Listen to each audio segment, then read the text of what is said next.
Baik, Assalamualaikum warahmatullahi wabarakatuh. Kami dari kelompok 12 akan mempresentasikan mengenai teori belajar konstruktivisme, di mana kelompok kami terdiri dari 3 orang, yaitu yang pertama saya sendiri, Syabandria Hendy Fitri, kemudian ada Muhammad Hafidil Ahkam, dan juga Muhammad Riza Khairul Tantomi.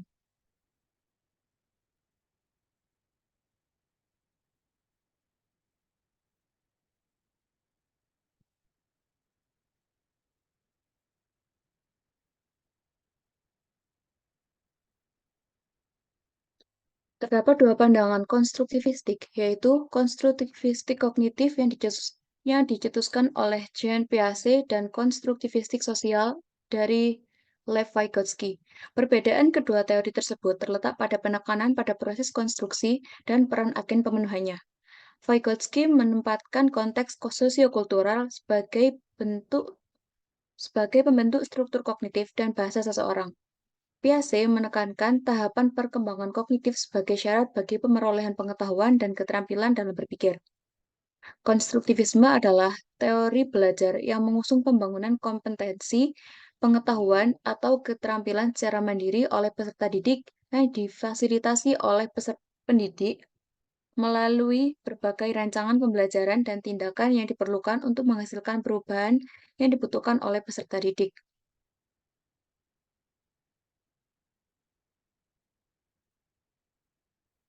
Menurut Tobroni dan Mustafa, teori konstruktivisme memberikan keaktifan terhadap manusia untuk belajar menemukan sendiri kompetensi, pengetahuan, atau teknologi, dan hal lain yang diperlukan guna mengembangkan dirinya.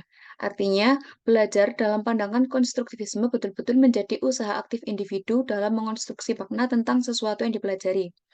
Berdasarkan keterangan tersebut, dapat diambil kesimpulan bahwa konstruktivisme adalah teori belajar yang memberikan kebebasan kepada siswa untuk belajar menemukan sendiri kompetensi dan pengetahuannya guna mengembangkan kemampuan yang sudah ada pada dirinya untuk diubah atau dimodifikasi oleh guru yang memfasilitasi dengan merancang sebuah tugas, pertanyaan, atau tindakan lain yang memancing rasa penasaran siswa untuk menyelesaikannya.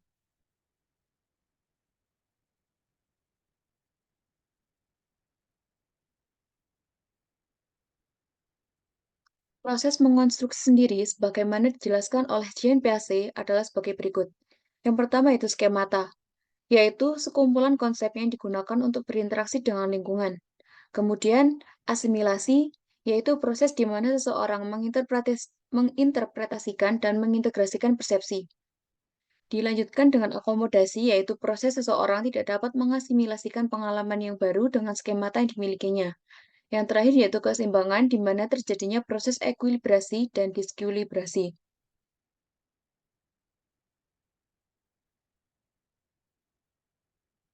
Menurut Tobroni, tujuan teori konstruktivisme adalah yang pertama yaitu mengembangkan kemampuan siswa untuk mengajukan pertanyaan dan mencari sendiri pertanyaan. Yang kedua, membantu siswa untuk mengembangkan pengertian pemahaman konsep secara lengkap. Yang terakhir yaitu mengembangkan kemampuan siswa untuk menjadi pemikir yang mandiri, lebih menekankan pada proses belajar dan bagaimana belajar itu. Untuk yang selanjutnya akan dilanjutkan penjelasan oleh rekan saya.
Baik, saya akan menjelaskan tentang ciri-ciri pembelajaran yang menerapkan teori konstruktivisme.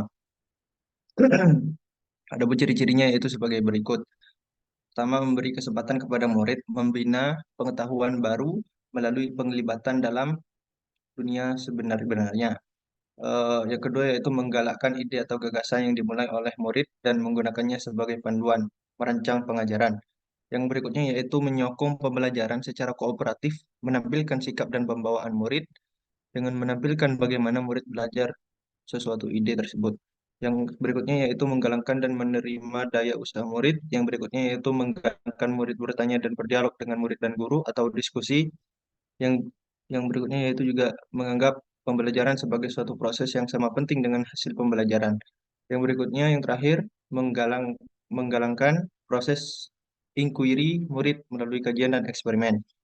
Yang berikutnya yaitu menurut driver and Bell dalam bukunya Suyono dan Haryanto 2015 halaman 116 mengemukakan bahwa pembelajaran konstruktivisme sebagai berikut. Eh, yang pertama yaitu siswa tidak dipandang sebagai sesuatu yang pasif, melainkan memiliki tujuan. Yang berikutnya yaitu belajar harus mempertimbangkan seoptimal mungkin proses keterlibatan siswa. Yang berikutnya yaitu pengetahuan bukan sesuatu yang datang dari luar, melainkan dikonstruksi secara personal. Yang berikutnya yaitu pembelajaran bukanlah transmisi pengetahuan, melainkan melibatkan pengetahuan, pengaturan situasi lingkungan belajar. Yang berikutnya yang terakhir, kurikulum bukanlah sekadar hal yang dipelajari, melainkan seperangkat pembelajaran materi dan sumber. Berikutnya yaitu kelebihan dan kekurangan teori konstruktivisme. Menurut Rianto, 2010 halaman 157, kelebihan konstruktivisme antara lain adalah sebagai berikut.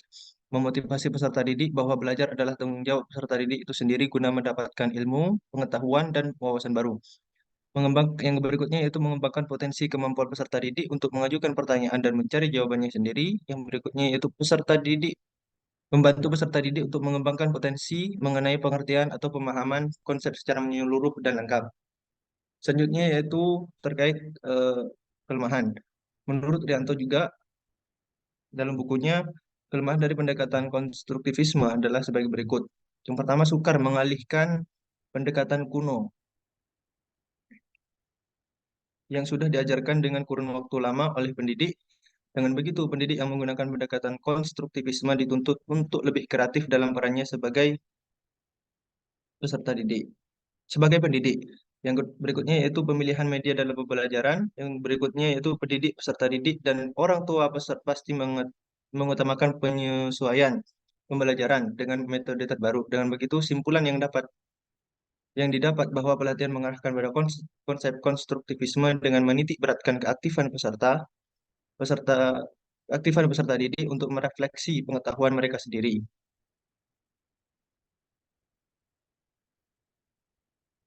Selanjutnya yaitu prinsip. Terdapat sejumlah prinsip-prinsip yang dapat memandu penerapan konstruktivisme. Menurut Suyono dan Haryanto 2014 halaman 107 dalam bukunya, prinsip konstruktivisme adalah sebagai berikut. Yang pertama, belajar merupakan pencarian makna. Oleh sebab itu, pembelajaran harus dimulai dengan isu-isu yang mengakomodasi atau mengakomodir siswa untuk secara aktif mengonstruk makna. Yang kedua yaitu pemaknaan memerlukan pemahaman bahwa keseluruhan atau wholes itu sama pentingnya seperti bagian-bagiannya, sedangkan bagian-bagian harus dipahami dalam konteks keseluruhan. Oleh karenanya, proses pembelajaran berfokus terutama pada konsep primer dan bukan kepada fakta yang terpisah. Yang berikutnya yaitu supaya dapat mengajar dengan baik, guru harus memahami model-model mental yang dipergunakan siswa terkait bagaimana cara pandang mereka tentang dunia serta asumsi-asumsi yang disusun yang menunjang model mental tersebut. Yang terakhir yaitu tujuan pembelajaran adalah bagaimana setiap individu mengonstruk makna, tidak sekadar mengingat jawaban apa yang benar dan menolak makna milik orang lain. Berikutnya yaitu karena pendidikan pada fitrahnya memang antar disiplin. Satu-satunya cara yang meyakinkan untuk mengukur hasil pembelajaran adalah melakukan penilaian terhadap bagian-bagian dari proses pembelajaran, menjamin bahwa setiap siswa akan memperoleh informasi tentang kualitas pembelajarannya. Yang berikutnya itu dilanjutkan oleh rekan saya. Baik, terima kasih. Selanjutnya, dalam teori konstruktivisme ada strategi. Strategi belajar konstruktivisme menekankan pada keterlibatan aktif siswa dalam pembelajaran, pengembangan pemahaman mendalam, dan konstruksi pengetahuan.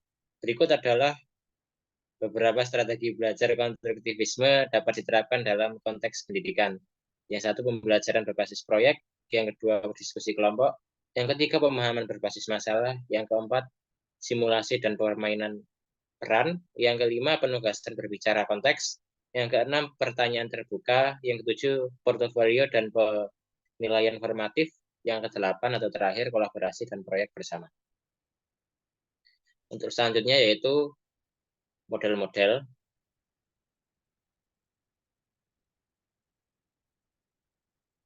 Untuk model pembelajaran berdasarkan konstruktivisme ialah salah satu inovasi pendidikan dalam pembelajaran di era milenial ini, di mana ini adalah sebuah model pembelajaran untuk memberikan peluang bagi peserta didik untuk berpikir kreatif dengan konteks pengalaman pribadi dan bukti dari cerita yang telah disampaikan pendidik ataupun yang telah dipelajari. Secara garis besar, pengertian dari pembelajaran berdasarkan konstruktivisme ini sangat penting dalam penerapannya. Dan di sini ada beberapa model metode pembelajaran yang digunakan guru dalam proses pembelajaran di kelas, antara lain sebagai berikut, yakni yang pertama jigsaw metode, yang kedua ada tanya jawab metode, yang ketiga role playing atau bermain peran, yang keempat ada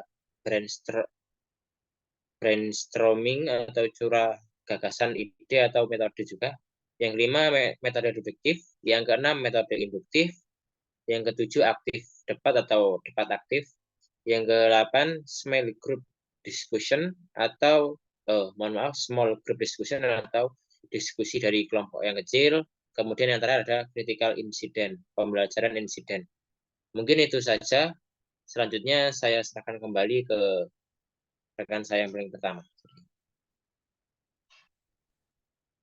Baiklah, mungkin pembahasan mengenai teori belajar konstruktivisme dapat kami cukupkan sampai di sini. Kami akhiri. Wassalamualaikum warahmatullahi wabarakatuh.